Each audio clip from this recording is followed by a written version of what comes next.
आप सभी का स्वागत है। मेरा नाम है यशदेव मलिक। काफी सारे दिनों से बहुत सारे कमेंट्स आ रहे हैं जिसमें काफी सारे लोग हैं जो नीदरलैंड्स जाना चाहते हैं। लगातार क्वेश्चंस आते हैं कि नीदरलैंड्स में जॉब कैसे मिलती है विदाउट किसी हेल्प के, खुद हम वहां पे वैकेंसी कैसे ले सकते हैं, वर्क वीजा कैसे ले सकते हैं, परमिट कैसे ले सकते हैं, वहां पे सेटल कैसे हो सकते हैं, माइग्रेट कैसे कर सकते हैं। बहुत सारे ऐसे रिलेवेंट क्वेश्चंस आ रहे हैं नीदरलैंड्स को लेके। तो इसी वीडियो में, एक ही वीडियो में मैं सारे आंसर्स आपको देने वाला हूं। मैं आपको बताऊंगा कि किस तरीके से विदाउट एनी एक्सटर्नल हेल्प आप नीदरलैंड्स में सेटल हो सकते हैं, अपने लिए जॉब कंफर्म कर सकते हैं, वर्क वीजा ले सकते हैं एम्बेसी से। उसके अंदर क्या क्या स्टेप्स इन्वॉल्व हैं, स्टेप बाय स्टेप कैसे आपको चलना होगा। और साथ में मैं इस वीडियो में आपको ये भी बताऊंगा किन चीजों का आपको ध्यान रखना है जिससे आपका वर्क वीजा का सक्सेस रेट वो इंक्रीज हो जाए, और किन चीजों का ध्यान रखना है और उनको अवॉइड करना है ताकि आपकी प्रोफाइल डैमेज ना हो। तो अगर आप नए विजिटर हैं इस चैनल पे तो इस चैनल को जरूर सब्सक्राइब करें, क्योंकि ऐसी इंफॉर्मेटिव वीडियोस अलग अलग कंट्रीज की हम लोग लाते रहते हैं। हम लोग बताते रहते हैं कि अलग अलग देशों में, आप देखिए इस चैनल में बहुत सारी आपको वीडियोस मिलेगी जो अलग अलग देशों में कैसे आप वर्क वीजा ले सकते हैं, वहां पे कैसे सेटल हो सकते हैं उसकी जानकारी दी जाती है। आप खुद कैसे कर सकते हैं विदाउट किसी एक्सटर्नल हेल्प के। आपको किसी के पास आने की जरूरत नहीं, हमारे पास भी आने की जरूरत नहीं है। ये सारी डिटेल्स आपको इस चैनल के थ्रू मिलती रहती है। तो नीदरलैंड का अगर आपको वर्क वीजा लेना है तो तीन चीजें आपके पास अच्छे से आपको ध्यान रखनी होगी, तीन चीजें आपको अपने पास रखनी होगी। सबसे पहले तो पेशेंस, दूसरा टाइम, तीसरा एफर्ट। ये मैं पहले भी बताता हूं। जब भी मैं आपको ऐसी इमिग्रेशन, पीआर या वर्क वीजा वाली कोई भी इंफॉर्मेटिव वीडियो आपके लिए लेकर आता हूं तो मैं आमतौर पे इन चीजों को बड़े अच्छे से आपको समझाता हूं। वो इसीलिए क्योंकि मैक्सिमम लोग प्रोसेस शुरू तो करते हैं लेकिन खत्म नहीं करते, क्योंकि सबको ये लगता है कि शुरू करते ही 2 दिन में हमें सब कुछ हो जाएगा और तीसरे दिन जाके हम नीदरलैंड्स में, फ्रांस में, इटली में, यूके में सेटल हो जाएंगे। ऐसा नहीं होता। इसमें आपको पेशेंस रखना होगा, क्योंकि आप ये प्रोसेस खुद कर रहे हैं। अगर आप किसी एजेंट के थ्रू भी कराते हैं ना तब भी महीनों का समय लगता है, यहाँ तो आप फिर भी खुद कर रहे हैं। तो इसलिए आपको पेशेंस चाहिए। दूसरा टाइम चाहिए, क्योंकि यहाँ पे पेशेंस के साथ साथ टाइम बिल्कुल they are directly proportional to each other, तो आपके पास टाइम भी एबंडेंस में होना चाहिए। थर्ड एफर्ट, एफर्ट में कोई कमी नहीं आनी चाहिए। एफर्ट कहाँ लगेंगे, कैसे लगेंगे, वो भी अभी मैं एक्सप्लेन कर दूंगा। क्योंकि देखिए अगर आपको लाखों रुपए बचाने हैं, आप नहीं चाहते किसी एजेंट के थ्रू जाना, किसी कंसल्टेंट के थ्रू जाना, और चाहते हैं कि मैं अपने लाखों रुपए बचा के खुद जाऊं, तो फिर आपको एफर्ट्स तो अच्छे से करने ही पड़ेंगे। तो वर्क वीजा के लिए इन तीन चीजों के अलावा सबसे पहली रिक्वायरमेंट है कि वहां पे आपके पास एक कंफर्म्ड जॉब होनी चाहिए। वो मिलेगी कैसे, मैं आपको एक्सप्लेन करूंगा। दूसरा, आपके पास कॉन्ट्रैक्ट होना चाहिए, वर्क कॉन्ट्रैक्ट, जो उस कंपनी के थ्रू मिल जाता है। जब भी जॉब कंफर्म होती है तो वर्क कॉन्ट्रैक्ट मिलता है। काफी सारी कंपनीज हैं जो कॉन्ट्रैक्ट नहीं देती हैं, तो आपको एक लॉयर को इन्वॉल्व करना होगा अगर वो नहीं देती हैं, और उनसे कॉन्ट्रैक्ट लेना होगा। थर्ड, आपके पास वहां का रेजिडेंसी परमिट या वर्क परमिट होना चाहिए। जब भी आप ऐसी वैकेंसीज कंफर्म करते हैं उसी टाइम आपको क्लियर कर दिया जाता है कि आपको रेजिडेंसी परमिट लेना है या वर्क परमिट लेना है। आमतौर पर कहा यह जाता है कि वर्क वीजा अपने आप में एक रेजिडेंस परमिट होता है। तो जो भी है, चाहे रेजिडेंस परमिट है या वर्क परमिट है, ये आपके पास होना चाहिए। उसके बाद फिर आती है नंबर आपका वर्क वीजा का। तो सबसे पहले आते हैं कि वहां पे वैकेंसी कैसे मिलती है। आपकी स्क्रीन पे कुछ लिंक्स इस वक्त फ्लैश कर रहे होंगे। पहले मेरी बात सुनेंगे, फिर उसके बाद आप उस लिंक्स पे जाएंगे ये वीडियो देखने के बाद। देखिए, आप जब भी अकेले जब भी अप्लाई करते हैं विदाउट किसी एक्सटर्नल हेल्प के, एक्सटर्नल हेल्प से ही मेरे कहने का मतलब है कि आपका यूरोप में भी अगर कोई कॉन्टैक्ट नहीं, कोई फ्रेंड नहीं है, कोई रिलेटिव नहीं है, और यहां पर भी आप किसी कंसल्टेंट की हेल्प नहीं ले रहे हैं, कोई बीच में कोई एजेंसी भी इन्वॉल्व नहीं है, और सब कुछ आप सेल्फ कर रहे हैं, तो उस केस में आपका सबसे पहला सपोर्ट सिस्टम तो ऑब्वियसली इंटरनेट ही होगा। इंटरनेट के बगैर आप वहां पे कैसे पहुंचेंगे।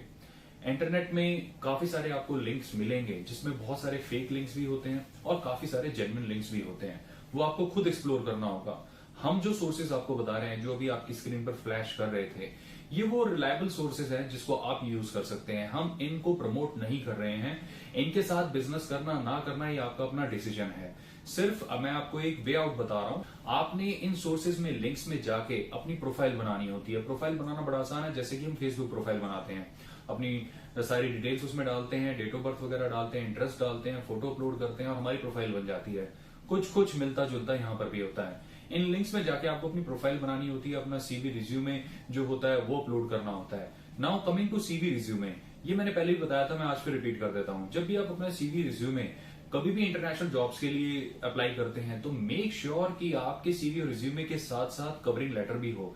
यहाँ पे लोग बहुत बड़ी गलती करते हैं कि अपना सीवी भेज देते हैं, उसके साथ एक कवरिंग लेटर होना चाहिए। कवरिंग लेटर होता है जो एक इंट्रोडक्शन होता है आपकी कंप्लीट प्रोफाइल का। एक छोटे से पैराग्राफ में आप एक्सप्लेन कर देते हैं कि मैंने इतनी पढ़ाई करी है या मेरा ये प्रोफेशन है और मुझे पता लगा आपके पास ऐसे ऐसे वैकेंसी है और मेरे को इतना एक्सपीरियंस भी है, तो I would like to apply for the same. ऐसे करके एक कवर लेटर बनता है जो हार्डली 10-12 लाइन का होता है। आप वो कवर लेटर जरूर साथ में अटैच करें और मेक श्योर आपका सीवी और कवर लेटर दोनों इंटरनेशनल स्टैंडर्ड्स के अकॉर्डिंग अपडेटेड हों। यहाँ पे वो पुराने घिसे पिटे जो फॉर्मेट्स हमारे यहाँ पे चल रहे हैं, मेक श्योर कि सिर्फ वो ना हो जिसमें ऑब्जेक्टिव लिख दिया to work for the company day and night और फलाना धमकाना, जिसकी कोई सेंस भी नहीं बनती है। तो ऐसी चीजें ना करें। आप इंटरनेशनल स्टैंडर्ड को फॉलो करके अपना रिज्यूमे और अपना कवर लेटर दोनों प्रॉपरली अपडेट करें। उसके बाद जब भी आप अपनी इन प्रोफाइल बनाते हैं इन लिंक्स पे जाके, उसके बाद आप जैसे मान लीजिए एग्जांपल ले लेते हैं कि आप टेक्नीशियन हैं, आपने टेक्निकल जॉब्स वहां पे सर्च करी हैं और वहां पे आपको 10, 20, 30, 50 अलग अलग लिंक्स में जाके टोटल 50 वैकेंसीज आपको मिल गई। आपने सभी 50 के 50 वैकेंसीज में अप्लाई करना है 1 बाय 1 और वो भी प्रॉपरली। ये ना सोचे कि बस मैंने तो आज ये सारा अप्लाई कर देना है, जैसा तैसा हो जो होगा देखा जाएगा। ऐसा नहीं होता। आप जब भी अपना कवर लेटर और रिज्यूमे बनाते हैं तो साथ में एक छोटी सी टिप मैं आपको दे देता हूं। जैसे कि मैंने वीडियो की स्टार्टिंग में बताया था, मैं आपको वो चीजें भी बताऊंगा जो आपकी वीजा सक्सेस में हेल्प करेंगी। वो टिप ये है कि आप अपना कवर लेटर जो है वो डच लैंग्वेज में भी साथ में कन्वर्ट करके उसकी भी कॉपी अपडेट करें। देखिए, हमेशा जिस भी कंट्री में आपने माइग्रेट करना है, चाहे आपने वर्क वीजा के लिए माइग्रेट करना हो या पीआर के लिए करना हो, अगर उस देश की लैंग्वेज की थोड़ी बहुत नॉलेज आपको है तो डेफिनेटली इसकी लॉन्ग टर्म में आपको हेल्प मिलेगा ही मिलेगा। इसमें आपको जॉब मिलना भी आसान होगा और उसके अलावा वीजा में भी आपको इसकी हेल्प मिलेगी। तो अगर आपको डच लैंग्वेज बिल्कुल नहीं आती तो मेरी तरफ से पर्सनली आपको एडवाइस है कि आप डच लैंग्वेज का कोई छोटा सा कोर्स कर सकते हैं जाने से पहले। अगर आप वो भी नहीं करना चाहते तो इट्स ओके, वहां पे इंग्लिश जो है फिर भी काफी अंडरस्टूड है। लेकिन मेरी तरफ से आपको एडवाइस रहेगी कि आप डच लैंग्वेज का कोर्स डेफिनेटली करके जाएं, ताकि बेसिक से इंटरमीडिएट लेवल की डच लैंग्वेज आपको आ जाए, बोलनी भी और समझनी भी। उससे आपके वीजा सक्सेस में बहुत हेल्प मिलेगी आपको। तो आपने अपने कवर लेटर को ट्रांसलेट कर दिया इंग्लिश में, डच लैंग्वेज में, और आपका सीवी भी आपके साथ हो गया। आपने इन प्रोफाइल्स में, आपने इन सोर्सेस में जाकर अपनी प्रोफाइल्स भी बना दी, वैकेंसीज भी निकाल दी अकॉर्डिंग टू योर प्रोफेशन, और आपने उन पे अप्लाई भी कर दिया। अप्लाई करने के बाद आपको फॉलोअप भी करना होता है। आप थोड़ा सा गैप देके फॉलोअप करें, और ये नहीं कि डेली फॉलोअप कर रहे हैं, ऐसे इरिटेट नहीं करना। आप थोड़ा सा गैप दे 10 एक दिन का, और फिर उसके बाद आप वहां पे फॉलोअप करें कि भाई I had applied for the vacancy in your company, is there any update for me, I am available for the interview whenever you want me to. इस तरीके से आप अपने आप को उनके सामने अवेलेबल कर सकते हैं और इन वैकेंसीज को फॉलोअप में ला सकते हैं। अब यहाँ पे काफी सारी चीजें और ध्यान देने की होती हैं कि आपने वैकेंसीज में वहीं पे अप्लाई करना है जिसका एक्सपीरियंस और एजुकेशन आपसे मैच करता हो। ऐसा ना हो कि आपका टेक्नीशियन का पूरा एक्सपीरियंस है, आपने जो स्टडीज कर रखी है होटल मैनेजमेंट की कर रखी है, और आप कोई वेल्डिंग जॉब पे अप्लाई कर रहे हो, सब कुछ भी मेल नहीं खा रहा है ना, तो ऐसे केस में आपके पास कोई कॉल नहीं आएगी। आप लगातार मेहनत करते रहिए, कुछ नहीं होगा। ये एक तरह से हो गया दीवार को पुश करने वाली मेहनत होगी, कोई स्मार्ट वर्क नहीं है ये। तो आपको स्मार्ट वर्क वो होता है जिसमें आपका खास तौर से एक्सपीरियंस है, आप उन्हीं वैकेंसीज में अप्लाई करें, और वो एक्सपीरियंस जिसका आपके पास प्रूफ हो, जैसे सैलरी स्लिप्स हो, रिलीविंग लेटर हो, ज्वाइनिंग लेटर हो, ताकि जब वो कंपनी आपका इंटरव्यू ले, आप इंटरव्यू पास कर गए, तो उसके बाद जब वो क्रॉस चेक करेंगे सारे डॉक्यूमेंटेशन, तो कोई भी उनको डाउट ना मिले।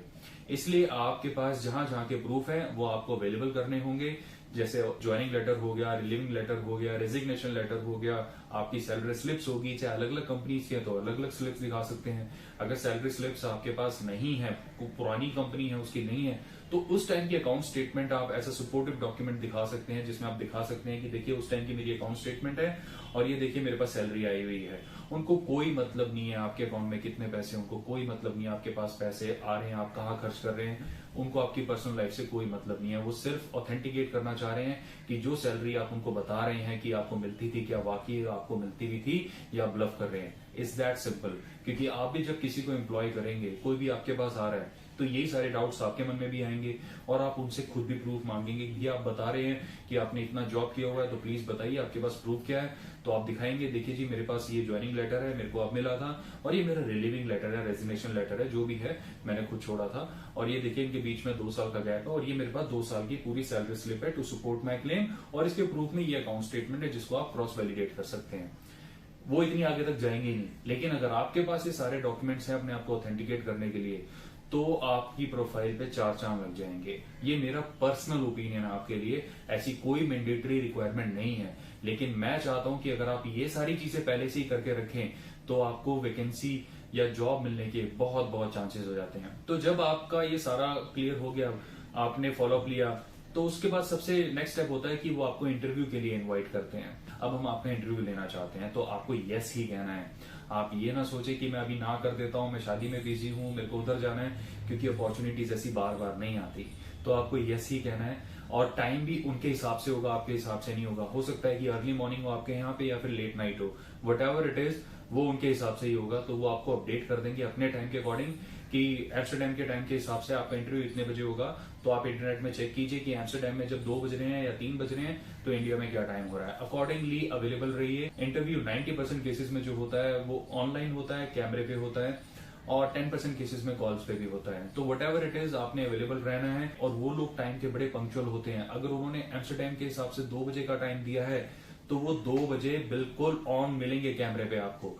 तो आपके उनके टाइम से हिसाब से भी 5 मिनट पहले अपने आप को लॉग इन कर लेना है, और बहुत अच्छे से ग्रूम्ड होके आप वहां पे इंटरव्यू दीजिए। कोई मेकअप करने की जरूरत नहीं है। कहने का मतलब ये है कि आप साफ सुथरे दिखने चाहिए। कोई फंकी सा हेयर स्टाइल या फंकी सी दाढ़ी बना के और टी शर्ट वगैरह, टी वगैरह में या बॉक्सर्स में बैठ के वहां पे, ऐसा बिल्कुल भी ना करें। अब जब आप इंटरव्यू क्लियर कर जाते हैं तो एक कॉन्ट्रैक्ट लेटर आपके पास आता है। वो कॉन्ट्रैक्ट लेटर जो होता है वो वैलिडेटेड होता है वहां के लॉयर, उस कंपनी के लॉयर, उस कंपनी के सीए के द्वारा। तो वो बहुत ही स्ट्रॉन्ग प्रूफ होता है। आप उस कॉन्ट्रैक्ट लेटर को देखें और अपना कंसेंट कंपनी को दे दें कि जी मैं एग्री करता हूं इस आपके कॉन्ट्रैक्ट से, I am happy to join you. उसके बाद नेक्स्ट स्टेप जो होता है कि वहां पे वो कंपनी और वो लॉयर जो होता है जो उन्होंने ऑथराइज किया आपके केस के लिए, वो आपके लिए रेजिडेंस परमिट या वर्क परमिट का अप्लाई करता है, एप्लीकेशन फाइल करता है। वो पास हो जाने के बाद फाइनल स्टेप आता है, वर्क वीजा की अपॉइंटमेंट लेनी होती है नीदरलैंड्स की, और जो residence permit, work permit contract letter के साथ अरेंज करके एम्बेसी में सबमिट करा देने होते हैं। वर्क वीजा की अपॉइंटमेंट्स आपको वीएफएस के थ्रू नहीं मिलती, डायरेक्ट एम्बेसी में ही सबमिशंस होते हैं। अब वो डॉक्यूमेंट्स कौन से जो चेकलिस्ट में लिखे होते हैं, सबसे फ्रीक्वेंटली आस्क्ड क्वेश्चन ये भी है। देखिए ये ना वेरी करता है, ये पोजीशन के ऊपर, वैकेंसीज के ऊपर, और जो कंपनी आपको हायर कर रही है उसके बैकग्राउंड के ऊपर वेरी करता है। मैं आपको सारे ही डॉक्यूमेंट्स बता देता हूं जो मांगे जा सकते हैं। डॉक्यूमेंट्स वैसे कम ही मांगे जाते हैं। इसमें आपका जो पास्ट रिकॉर्ड है, यानी आपके एजुकेशनल, हो सकता है कि आपने वहां पे किसी टेक्निकल जॉब में अप्लाई किया है, उस कंपनी ने आपको हायर भी कर लिया। यहाँ पर embassy would be very much interested to know कि आपने कौन सी ऐसी डिग्री ली है टेक्नीशियन की, या टेक्निकलिटी आपके पास कहाँ से आई। तो वो ये सारी चीजें देखना आपसे मांग सकती हैं। तो आपके डिग्री, सर्टिफिकेट, मार्कशीट यहाँ पर चेक हो सकते हैं। उसके अलावा आपका रिज्यूमे जो है वो जाएगा, यहाँ पे अपडेट होगा। और ये भी वेरी मच पॉसिबल है कि एम्बेसी भी आपका इंटरव्यू ले। ट्रस्ट मी, अगर आपने पहले वाला इंटरव्यू पास कर दिया तो एम्बेसी वाला इंटरव्यू पास करना उससे ज्यादा आसान होता है। पहला इंटरव्यू फिर भी टफ होता है, एम्बेसी का इतना टफ नहीं होता, क्योंकि फर्स्ट इंटरव्यू में आपसे बहुत सारे क्वेश्चन पूछती है कंपनी या फिर उनके ऑथराइज कंसल्टेंट्स। लेकिन जो सेकंड इंटरव्यू एम्बेसी आपसे लेती है उसमें इतने क्वेश्चन नहीं पूछे जाते। इसमें डॉक्यूमेंटेशन में आपकी पूरी फैमिली की बैकग्राउंड भी मांगी जा सकती है। बैकग्राउंड इन द सेंस उसकी आईडी प्रूफ, दैट्स इट, इसके अलावा कुछ भी नहीं। अगर आप मैरिड हैं तो उस केस में आपका मैरिटल सर्टिफिकेट भी मांगा जा सकता है, आपके बर्थ सर्टिफिकेट मांगे जा सकते हैं। उसके अलावा आपके जो मेडिकल डॉक्यूमेंट्स हैं, यानी आपको कोई भी जानलेवा बीमारी नहीं है, वो मांगे जा सकते हैं। और आपका पुलिस क्लियरेंस रिपोर्ट, वो तो डेफिनेटली मांगा जाएगा, जिसमें ये सारा डिक्लेयर हो कि आपके ऊपर कोई भी केस नहीं चल रहा है और आप एक पूरे जिम्मेदार नागरिक हैं। अब ये कहां से मिलता है पीसीआर? ये सिंपल है, आपके एरिया की जो भी पासपोर्ट अथॉरिटी है आप वहां पर जाकर इसे बनवा सकते हैं। ये बिल्कुल भी मुश्किल नहीं है। हालांकि इसमें टाइम लगता है, 2-3 चक्कर जरूर आपको वहां की अथॉरिटी के काटने पड़ सकते हैं। तो एक बार पीसीआर आ गया, मेडिकल आ गया, रेजिडेंस परमिट, वर्क परमिट आपके पास है, जॉब कॉन्ट्रैक्ट हो गया, वर्क परमिट आ गया, ये सारी चीजें आपने इन डॉक्यूमेंट्स के साथ अपॉइंटमेंट के टाइम पे सबमिट करा देनी है, दैट्स इट। और उसमें फाइनल चीज रह जाती है आपको अपने रिजल्ट को वेट करना। तो ये था नीदरलैंड का वर्क वीजा। कई बार क्या होता है, आपके डॉक्यूमेंटेशन इनकम्प्लीट होते हैं, पासपोर्ट में अलग नाम है तो आपके जो डिग्रीज हैं उन पे अलग नाम है। उस केस में कोर्ट के एफिडेविट बनवाए जा सकते हैं, म्युनिसिपैलिटी के एफिडेविट बनवाए जा सकते हैं, जिसमें डिक्लेरेशन हो कि दोनों ही नेम सिंगल पर्सन के हैं, कोई अलग इंडिविजुअल्स नहीं है। तो ये इस तरीके से वेरी करती हैं सारी चीजें, लेकिन ओवरऑल प्रोसेस यही है। अगर आप ये फॉलो करेंगे तो I am very much sure कि आपको किसी की हेल्प की जरूरत नहीं पड़ेगी और ये सारी चीज आप खुद भी कर पाएंगे और अपने पैसे बचा पाएंगे। तो मुझे पूरी उम्मीद है सारी डिटेल्स आपके लिए काफी यूजफुल रही होगी। और भी बहुत सारी कंट्रीज हैं जिसके ऊपर हम लगातार काम कर रहे हैं, उनकी डिटेल्स लेकर भी आपके पास बहुत जल्द आएंगे। कोई क्वेश्चन कंसर्न हो तो आप उसे कमेंट कर सकते हैं, उनकी इन्फॉर्मेशन भी हम अपलोड करेंगे। अपना समय देने के लिए धन्यवाद। आपका दिन शुभ रहे। Bye bye.